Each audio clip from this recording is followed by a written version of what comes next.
Check. तुम्ही सगळे कसे आहात? इतना ही आता है.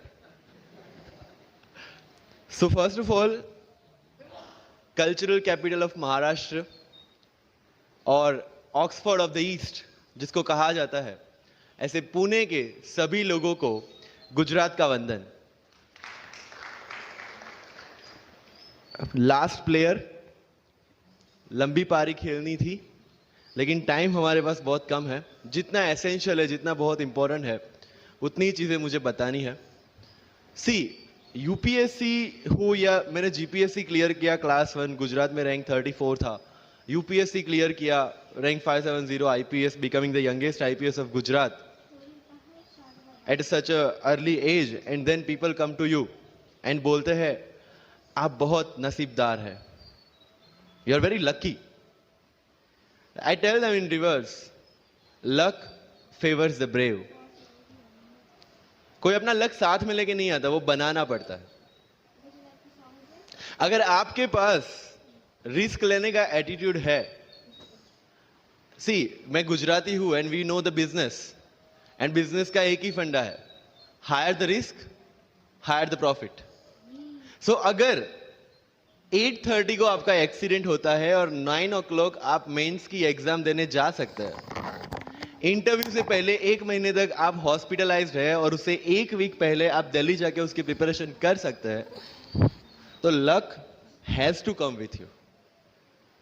उसको आना पड़ेगा और आपको आईपीएस बनाना पड़ेगा.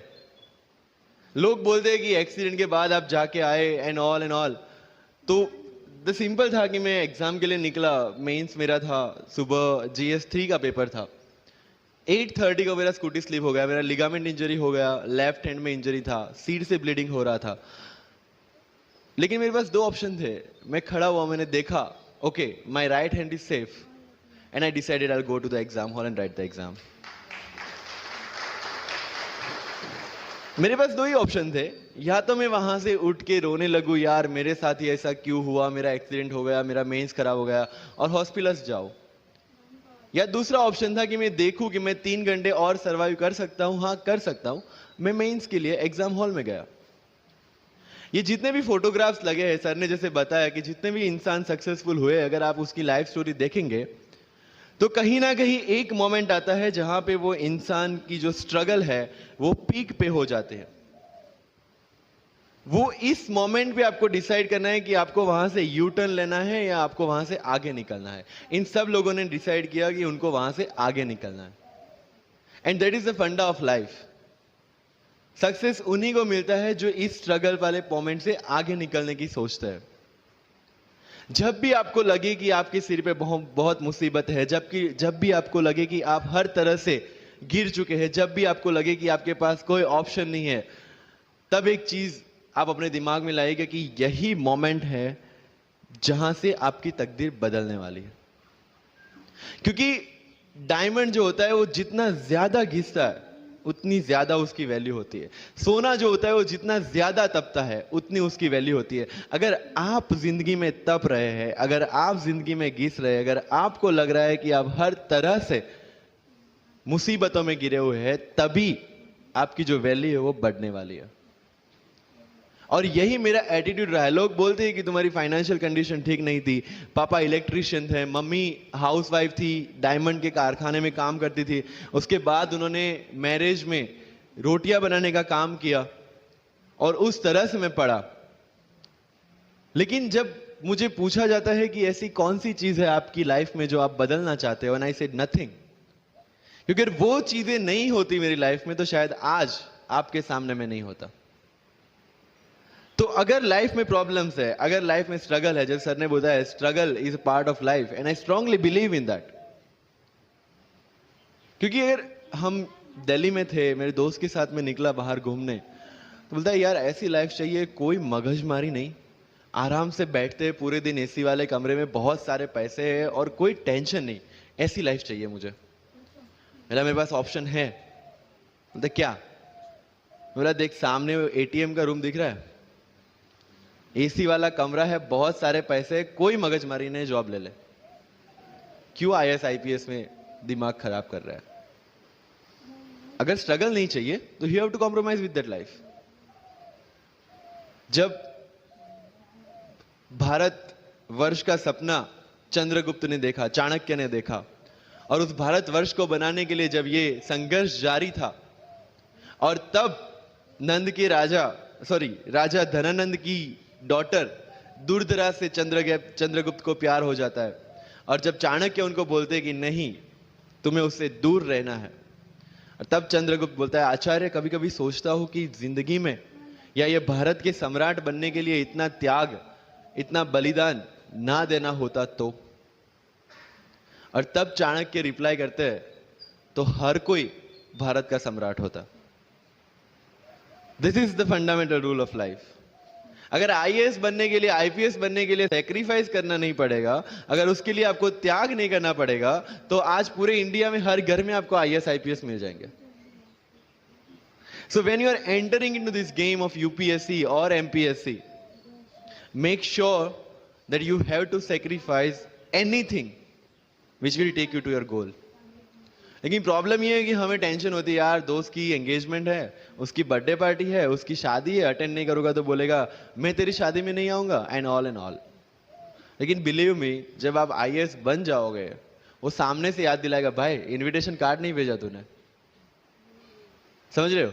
तो जो कुछ भी इसके लिए सेक्रीफाइस कर रहे हो, वो जब आप उस पोस्ट पे पहुंचोगे, सब कुछ वर्थ है, सब कुछ।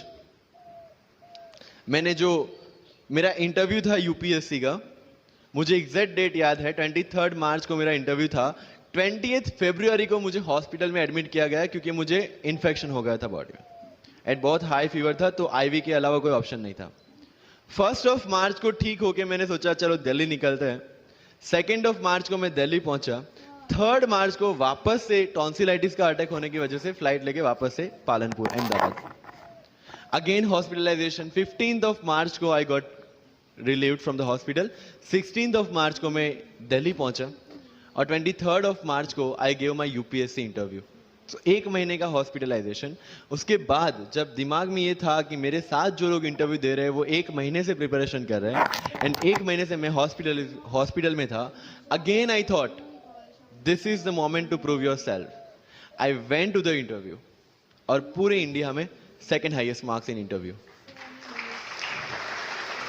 This is not to say कि मैंने कितना अचीवमेंट लिया, this is just to say UPSC is all about this.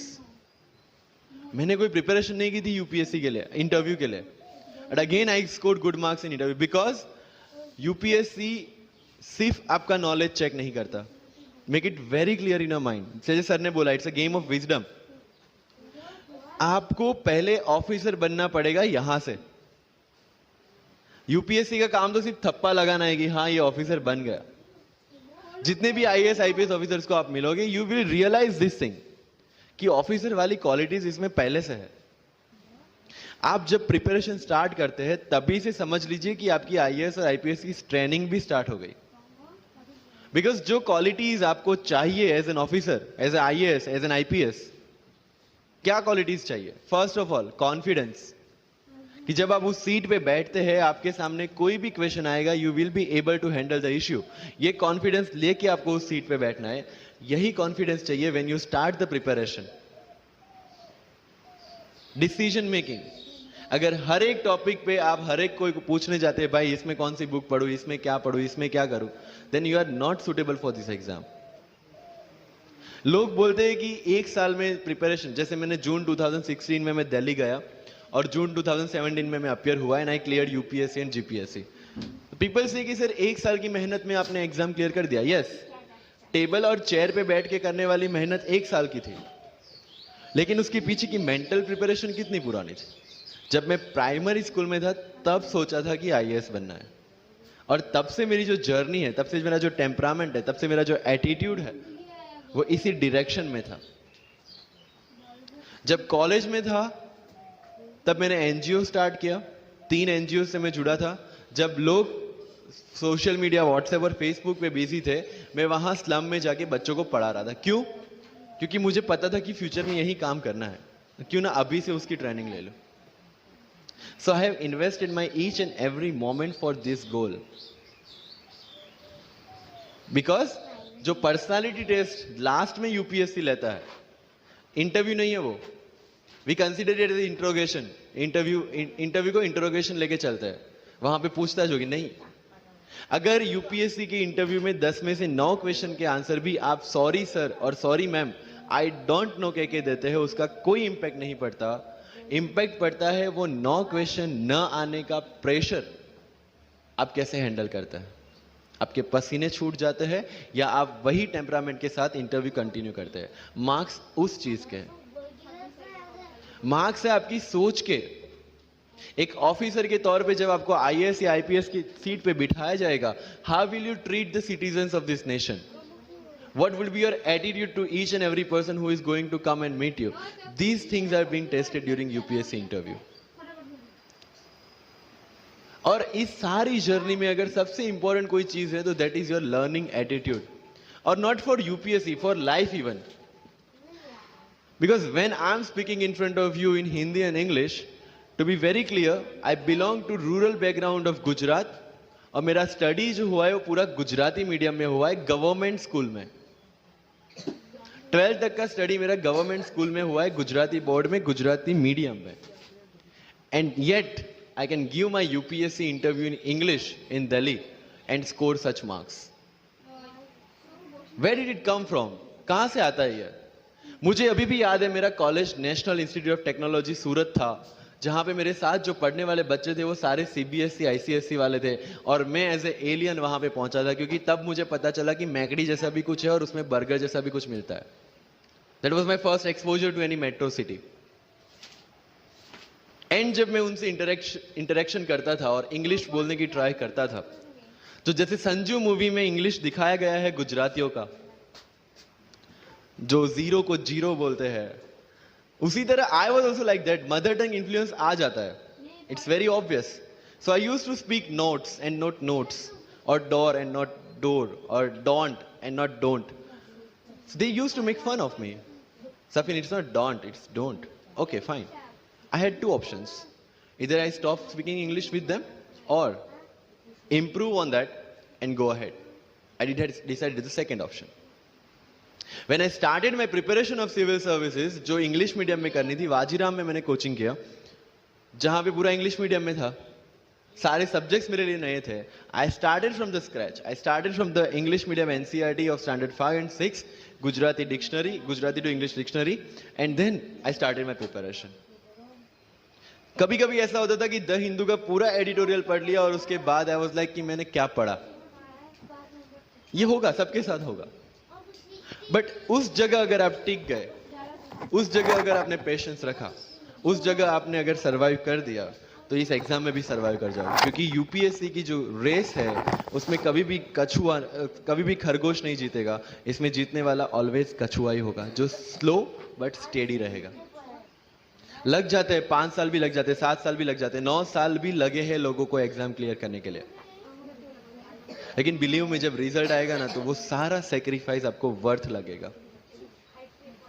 आप पढ़िए लोगों के इंटरव्यूज। मैंने क्या किया कॉलेज के 4 साल में, I went through each and every interview of UPSC toppers on YouTube. Ira Singhal से लेकर टीना डाबी मैम तक सबकी इंटरव्यूज मैंने देखे। For what? Just to know कि उन्होंने ऐसी कौन सी गलतियां की थी जिससे इनको इतना टाइम लग गया, और मुझे कौन सी गलतियां रिपीट नहीं करनी है। क्योंकि चाणक्य ने कहा है कि दूसरों के एक्सपीरियंस से जो सीखते हैं ना, वो जल्दी आगे आ जाता है। क्योंकि खुद सब कुछ अनुभव करके सीखने के लिए जिंदगी काफी छोटी है। I did the same. 4 साल में हर एक टॉपर का इंटरव्यू देख लिया, चीजें समझ ली कि ऐसी कौन सी चीजें जो इन सब ने की है, और ऐसी कौन सी चीजें हैं जो गलतियां हैं जो इन्होंने की और जो मुझे रिपीट नहीं करनी है। सो जब युद्ध के मैदान में हम उतरते हैं, इस चक्रव्यूह में उतरते हैं, तो अभिमन्यु की तरह नहीं, अर्जुन की प्रिपरेशन के साथ उतरना है कि हमें पता होना चाहिए कि इससे बाहर कैसे निकले। I did the same. College के 4 साल इंटरव्यूज देखे, ब्लॉग्स पढ़े, समझा कि इसमें कॉमन मिनिमम क्या है। वो जो कहानी अगर आपने सुनी हो कि शार्पनिंग द एक्स, रोज अगर आप पेड़ काटने के लिए जाते हैं तो you have to sharpen your axe, otherwise day by day आपकी जो एफिशिएंसी है वो कम होती जाएगी।